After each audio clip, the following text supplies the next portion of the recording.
Hey everyone, and welcome back for another deep dive. This time, we're going to be taking a look at Advent. Ooh, Advent. Yeah, those 4 weeks leading up to Christmas, and we actually found this really fascinating article in a Hungarian spiritual magazine, Okay. and it's really got me thinking about Advent in a totally different way.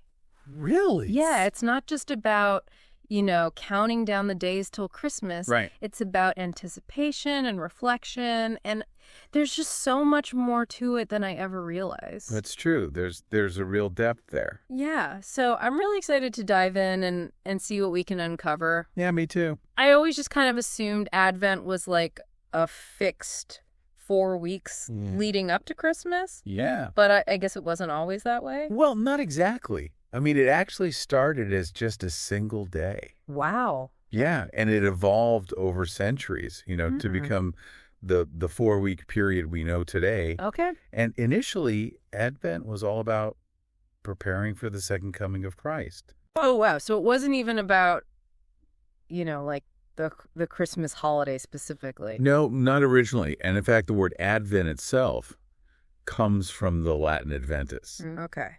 which is actually a shortened form of the Greek parousia. And both of those words refer to the second coming. So it was about like a much bigger event Exactly. that puts a whole new spin on It things. really does. So we've got this Christian meaning, right? Right. But the article also mentions that like way before Christianity, people were celebrating the winter solstice. Yes. And like the rebirth of light. Absolutely. And that's where things get really interesting because you start to see these layers of meaning. Yeah, because, even Christmas, December 25th, Yeah. that coincides with a bunch of ancient solstice celebrations. And even, like, the birthday of Mithras, the Roman sun god. That's right. It's not just a coincidence. So what's the connection there? Well, early Christians, they were really clever. Okay. They actually aligned Christmas with these pre-existing festivals. Strategically? Exactly. Imagine you're trying to introduce a new religion to a world where people are already like super into these rituals, celebrating light in the darkest time of year. Yeah, it makes sense to kind of tap into that. Exactly. It's brilliant, really, by associating Jesus as the light of the world. With these existing celebrations, they made Christianity more accessible. Oh, that's interesting. And it just made sense to people, Right, so instead of trying to like squash the old tradition, Yeah, they kind of just like folded them in. exactly. They adapted and it worked. That's fascinating. Yeah. Okay, so let's move on to something a little more tangible. Okay. The Advent wreath. Ah, yeah. The evergreen branches, the 4 candles. Classic. It's so classic. But I have to admit, I never really thought about what it all means. Well, it's a powerful image, isn't it? It is, yeah. Each week, as you light another candle, Yeah. you're symbolizing the increasing light as we approach Christ's birth. Oh, that makes sense. Right. It's like a visual representation of the anticipation we were talking about earlier. And each candle has a specific meaning, too. Yeah.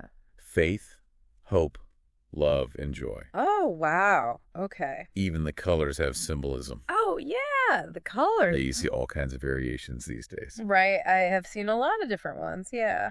But traditionally, there are 3 purple candles and 1 pink one. Okay. So what do those colors represent? Well, the purple symbolizes penance and reflection, Okay. while the pink represents joy. Oh, interesting. So even those little details have a deeper meaning. Absolutely. They add layers to the whole tradition. I love that. Okay, so speaking of traditions, Yes. this article highlights a few unique ones, particularly ones with Hungarian origins. Oh, yes. And I'm really curious to hear about those because, I'm not that familiar with Advent traditions outside of like the wreath and the calendar. Well, one that really stood out to me was the Rorate Mass. Rorate Mass. Yeah, have you ever heard of that? I don't think so. So it's an early morning service held in darkness. Yeah, and it's illuminated only by candlelight. Wow. Can you imagine the atmosphere, the stillness, the flickering candles? It's really powerful. Yeah, that sounds incredible. It really emphasizes that yearning for Christ, the coming light. It sounds almost like a ritual in itself, like separate from the actual service. It really is. Mm. And, of course, we can't forget about Advent calendars. Oh, yeah, the Advent calendar. I was reading about how the very first one was created by a German mother for her impatient son back in the 1850s. That is such a sweet story. It is, right? And it really captures that childlike anticipation we all feel this time of year. Absolutely. And it speaks to that universal desire to mark time, to build excitement, especially for children. Yeah. Now, then there's St. Nicholas Day, celebrated on December 6th. Oh, right. St. Nicholas Day?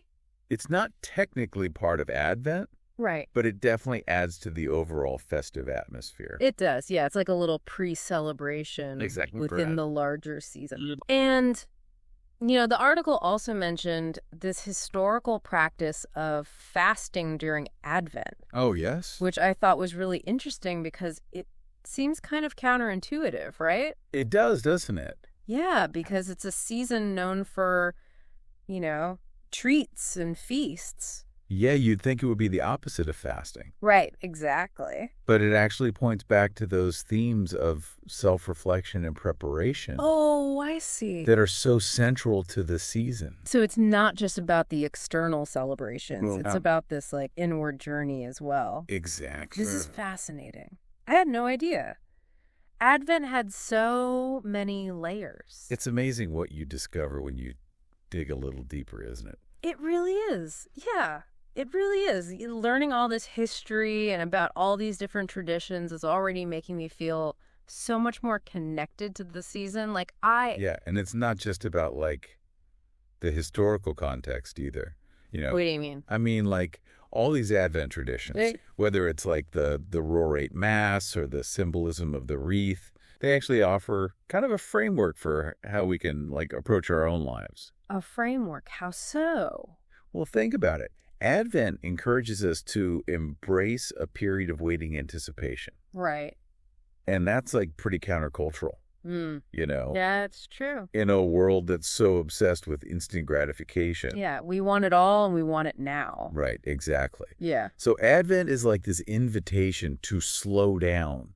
Okay. Reflect and cultivate a sense of hope. That's a really good point because, we're constantly being told to buy more, do more, be more, all year round. Exactly. And Advent is this different rhythm. It is. A chance to pause and prepare for something bigger than ourselves. Exactly. And that preparation, that inward journey can be incredibly powerful. And it doesn't even matter what your religious beliefs are. Yeah. The symbolism of light overcoming darkness, of hope emerging in challenging times, those are universal themes. They are. That resonate with everyone. So how do we actually apply these ideas to our modern lives, though? Yeah, that's the question, isn't it? Because it's so easy to get caught up in all the, the holiday craziness. Yeah. And lose sight of that deeper meaning. Absolutely. Well, that's where the rituals come in. Okay. They offer us these concrete ways to actually engage with these more abstract concepts. Okay. I like that. So, for example, lighting the Advent candles each week can be this really powerful reminder to cultivate those qualities of faith. Yeah. Hope, love, and joy in our daily lives. It's like a mini meditation. It is a moment to pause and connect with those values. And what about the Rorate Masses? They sound so atmospheric. They are incredible. Evocative. Even if someone doesn't attend a formal service, they can create a similar experience at home. How so? Just light a candle in the darkness, sit in silence. Okay. And just allow yourself to feel that yearning for light, for renewal. So it's creating your own personal ritual. Exactly. I love that. Right. This is giving me a lot to think about in terms of how I approach this Advent season. Yeah. You know, it also reminds me of something the article mentioned, Okay. that Advent isn't just about celebrating the birth of Jesus, Right. but also anticipating his second coming. That's an important layer, isn't it? It is, yeah. It reminds us that we're not just like remembering a historical event, Right. but waiting for the continuing unfolding of God's presence Oh, wow. in our lives and in the world. So it shifts the focus from a single event to like an ongoing process Yeah. of transformation and renewal. Exactly. That's pretty powerful. It is powerful. You know, there's one more aspect of Advent I think is worth exploring. Okay, what's that? Its connection to social justice. Oh, that's a good one. That's not something I would have immediately associated with Advent. No, but it's there. Tell me more. Well, Advent isn't just about personal piety.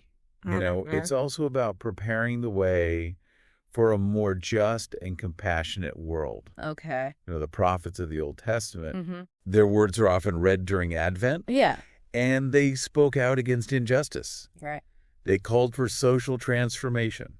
So our spiritual practices should have like real world implications. So it's not about making ourselves feel good. Right. It's about working to create a better world. Yes, for Kind of. everyone. Yeah. And this connection to social justice is reflected in some Advent traditions, you know? It's like what? Like giving to those in need during this season. Okay. That's an expression of that outward-facing compassion. I never really thought about it that way, but it's true. It all connects. It all connects. It's not enough to just like light candles and sing carols. Bro. We're also called to act on those values of love and generosity Yes. that Advent represents. And this call to action is especially relevant now, you know? Yeah, with everything going on in the world. Right, with all the challenges we're facing. Yeah, Poverty, inequality, climate change. right. Advent invites us to see these issues not just as political problems, but as spiritual ones, as opportunities to actually live out our faith in concrete ways. It's a good reminder that Advent isn't about like passive waiting. No. It's about actively engaging with the world Yes. and working to make it a better place. Exactly. We've covered a lot of ground today in this deep dive. We have. We've explored the origins of Advent, unpacked its symbolism, even discovered ways these traditions can inspire us to live more meaningful lives today. It's been a journey. What would you say is the key takeaway here? I think the main takeaway is that Advent is a season of remarkable depth and richness. Yeah. You know, it offers us a framework for navigating the challenges of our time and for cultivating hope and renewal. And it's not just about religious observance. No, not at all. It's about tapping into that universal human longing for light and connection in the midst of darkness. Absolutely. And as we near the end of our deep dive here, I'm left with kind of a question I'd like to leave with our listeners. Oh, I'd love to hear it. So we've been talking about all these traditions and like their deeper meanings, you know? Yeah. And I just keep thinking, how can we each, like in our own individual ways, how can we become bearers of that light? Not just during Advent, but all year round. Wow. That's a really powerful question. It's a challenge, I think. Yeah. It is. For all of us. It really makes you want to put all this amazing insight into practice. It does. You know? I feel like this whole deep dive has been so inspiring. Me too. I feel a little more prepared for the season ahead, honestly. Like, Yeah. just knowing all this history and meaning behind it. It's amazing what a little exploration can do, right? It really is. And this is just the beginning, you know? There's always more There's always more to explore. to discover. Maybe light a candle tonight, find a good book on Advent traditions, Yeah. or just spend a few moments reflecting on what this season means to you. However you choose to engage with it, it's about finding those moments of light and renewal. They're there if we look for them. That's beautifully said. Thank you. Well, thanks for joining us on this deep dive into Advent. It's been a pleasure. Until next time, keep exploring, keep learning, and keep diving deep.